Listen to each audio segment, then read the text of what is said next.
अस्सलामुअलैकुम। सितारों की ज़बान के इस नए और बेहद दिलचस्प जायज़े में खुशामदीद। आज हम एक ऐसे राज से पर्दा उठाने वाले हैं जो शादी का सोचने वाले तकरीबन हर शख्स के दिमाग में घूम रहा होता है। सवाल सिंपल सा है भाई, आखिर शादी किस साल होगी? आज हम इस सवाल का जवाब ढूंढने के लिए न्यूमरोलॉजी के एक निहायत ही अजीब मगर कमाल के फॉर्मूला का तज्जिया करने वाले हैं। तो बिना किसी देरी के शुरू करते हैं। अच्छा, अब ट्रेडिशनल एस्ट्रोलॉजी और इस न्यूमरोलॉजी फॉर्मूला में एक बहुत बड़ा फर्क है। आम तौर पर होता क्या है, किसी की भी कुंडली या जायचा बनवाने के लिए पैदाइश का बिल्कुल ठीक वक्त और शहर चाहिए होता है। लेकिन सच बताएं, अक्सर लोगों को अपना एग्जैक्ट टाइम ऑफ बर्थ याद ही नहीं होता। बस यहीं पर यह न्यूमरोलॉजी फॉर्मूला एक गेम चेंजर साबित होता है। इस तरीके में टाइम और शहर की कोई टेंशन नहीं, सिर्फ पैदाइश की तारीख और महीना मालूम होना जरूरी है। That's it. तो जल्दी से आज के इस तज्जिए का रोड मैप देख लेते हैं। शादी का साल जाने यानी हमारा सबसे बुनियादी सवाल। सोर्स मटेरियल बताता है कि मर्दों और ख़वातीन दोनों ही की तरफ से सबसे ज़्यादा पूछा जाने वाला सवाल यही होता है कि मेरी शादी आखिर कब होगी। हर किसी को अपने मुस्तकबिल के इस अहम फैसले की बेचैनी होती है और ये जायज़ा बिल्कुल इसी सवाल का जवाब निकालने में मददगार साबित होगा। सेक्शन 2, न्यूमरोलॉजी का आसान तरीका, जिसमें सिर्फ तारीख और महीना दरकार है। इस तरीके की बुनियाद इतनी आसान है कि लिटरली कोई भी शख्स अभी पेपर और पेन पकड़कर अगले चंद मिनटों में अपना रिजल्ट खुद निकाल सकता है। अब अगर इस मास्टर चार्ट पर नजर डाली जाए तो ये इस पूरी कैलकुलेशन की बुनियाद है। इस मास्टर की में एक तरफ मूलांक नंबर दिया गया है और उसके ठीक सामने मैचिंग पर्सनल लेयर्स मौजूद हैं। मिसाल के तौर पर अगर मूलांक 1 निकलता है तो मैचिंग साल होंगे 4, 5, 7 और 9। अब इन नंबर्स को यूज कैसे करना है और इनका मतलब क्या है, चलिए इसको तफसील से देखते हैं। सेक्शन 3, मूलांक नंबर निकालने का अमल, यानी हमारा 3 स्टेप फॉर्मूला। सच कहूं तो ये फॉर्मूला मक्खन की तरह आसानी से काम करता है। कोई मुश्किल इक्वेशंस नहीं है, बस सिंपल एडिशन का अमल शामिल है। यहां सिर्फ 3 स्टेप्स को फॉलो करना है। स्टेप 1, पहले अपना मूलांक नंबर निकालना है। स्टेप 2, उस मूलांक में पैदाइश का महीना जमा करना है। और स्टेप 3, जिस साल का पता लगाना है यानी मतलूबा साल, उसको ऐड करके अपना पर्सनल ईयर निकालना है ना आसान? लेकिन रुकिए, ये मूलांक आखिर भला क्या है? बेसिकली ये एक सिंगल डिजिट बुनियादी नंबर होता है जो 1 से 9 के दरमियान आता है। इसे निकालना बहुत सिंपल है। पैदाइश की तारीख के नंबर्स को आपस में प्लस करना होता है जब तक कि वो एक सिंगल डिजिट ना बन जाए। मिसाल के तौर पर अगर पैदाइश 12 तारीख की है तो 1 और 2 को जमा किया, जवाब आया 3, मतलब मूलांक हो गया 3। सेक्शन 4, पहली मिसाल 2001, यानी हमारी केस स्टडी 1। अब वक्त आ गया है कि देखा जाए ये फॉर्मूला प्रैक्टिकल लाइफ में कैसे फिट होता है। हम एक रियल वर्ल्ड केस स्टडी लेते हैं जिसकी पैदाइश 19 जनवरी 2001 की है। तो सवाल ये पैदा होता है, क्या 19 जनवरी 2001 को पैदा होने वाले इस शख्स की शादी आने वाले साल 2026 में होगी? आइए इस 3 स्टेप फॉर्मूला को अप्लाई करते हैं और इस मिस्ट्री को सॉल्व करते हैं। स्टेप 1 है मूलांक निकालना। पैदाइश की तारीख है 19, तो 1 और 9 को जमा किया, बन गया 10। अब क्योंकि 10 डबल डिजिट है, इसलिए 1 और 0 को फिर से प्लस करेंगे, जवाब आया 1। लीजिए, इस शख्स का मूलांक नंबर निकल आया 1। अब चलते हैं स्टेप 2 और 3 पर।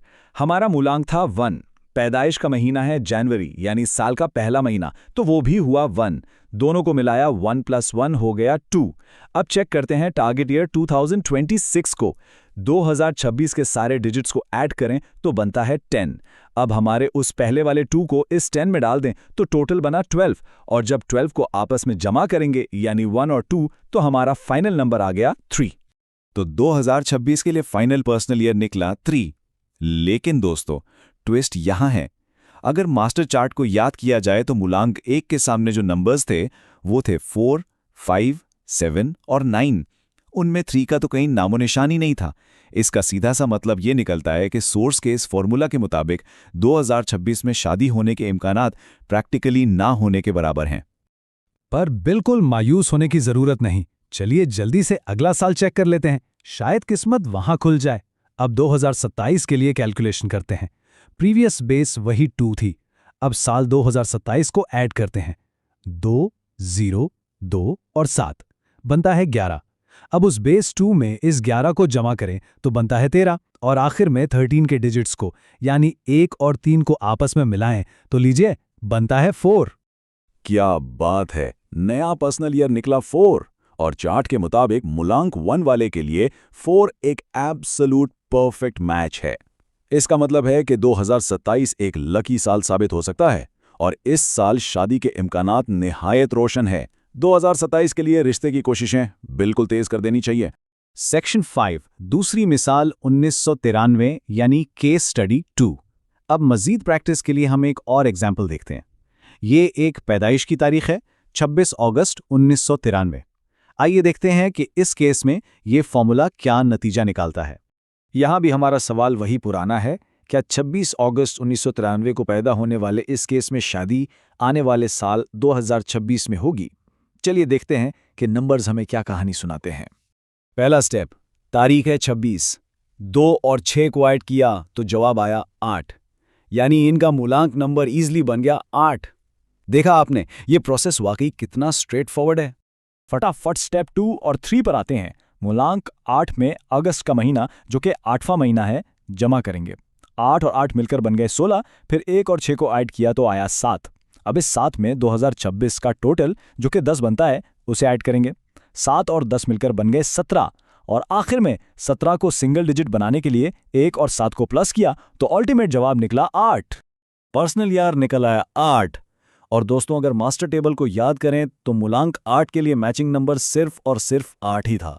ये तो एक डायरेक्ट और ज़बरदस्त मैच हो गया। इसका साफ इशारा है कि इस केस के लिए 2026 शादी के हवाले से एक बेहद मजबूत साल है और बिना किसी देरी के रिश्ते की तलाश बिल्कुल तेज कर देनी चाहिए। सेक्शन 6 हतमी नतीजा और तखमीना। कैलकुलेशंस तो सारी समझ आ गई और हमने 2 केसेस भी सॉल्व कर लिए, लेकिन अब में सवाल ये उठता है कि भैया ये तरीका कितना काबिल एतमाद है? क्या वाकई इस पर आंख बंद करके भरोसा किया जा सकता है? तो सोर्स मटेरियल इस बारे में खुद एक बहुत रियलिस्टिक दावा करता है। उनके मुताबिक ये न्यूमरोलॉजी फॉर्मूला हकीकत में 65% लोगों पर बिल्कुल ठीक काम करता है, जबकि 35% केसेस में ये लागू नहीं होता। यहाँ किसी हार्ड एंड फास्ट साइंस का दावा नहीं किया जा रहा, बल्कि जो फैक्ट्स सोर्स ने दिए हैं उन्हें बिल्कुल इम्पार्शियली सामने रखा गया है। ये एक तखमीना है जो कि लगभग 65% दुरुस्त साबित होता है। वैसे अगर किसी को मुकम्मल तसल्ली चाहिए और अपना पूरा ऑथेंटिक जायचा बनवाना हो जिसमें शादी के अलावा तमाम लाइफ इनसाइट्स हों, तो उसके लिए डेट, मंथ, ईयर, पैदाइश का शहर और बिल्कुल एग्जैक्ट वक्त मालूम होना लाजमी है। सोर्स ये भी बताता है कि सितारों की जुबान की कम्युनिटी के लिए अगर शादी से मुतालिक फ्री इनसाइट्स चाहिए तो पूरी डिटेल्स कमेंट सेक्शन में ड्रॉप की जा सकती हैं, और अगर मुकम्मल पेड जायचा रीडिंग चाहिए तो उनसे व्हाट्सएप पर डायरेक्ट रब्ता किया जा सकता है। और अब आखिर में आप सबके लिए एक सवाल, आखिर किसका मूलांक नंबर क्या निकलता है? अब जबकि ये पूरा कैलकुलेशन का प्रोसेस क्लियर हो चुका है तो क्यों ना अभी और इसी वक्त पेपर पेन लेकर अपना बुनियादी नंबर निकाला जाए। खुद कैलकुलेशन करें और देखें कि आने वाला साल क्या खुशखबरी लाया है। अपने जवाबात और मूलांक नंबर्स कमेंट्स में ज़रूर शेयर कीजिएगा। उम्मीद है सोर्स मटेरियल का ये तज्जिया काफ़ी एंगेजिंग और फ़ायदेमंद लगा होगा। ऐसी ही एक और मज़ेदार तहकीक के साथ दोबारा मिलेंगे। तब तक के लिए अपना ख्याल रखिए। पहले हम शादी का साल जाने पर बात करेंगे, फिर न्यूमरोलॉजी का आसान तरीका समझेंगे और मूलांक नंबर निकालने का अमल देखेंगे। इसके बाद प्रैक्टिकली 2 मिसालें सॉल्व करेंगे। पहली मिसाल 2001 और दूसरी मिसाल 1993, और आखिर में ख़त्मी नतीजा और तखमीना डिस्कस होगा।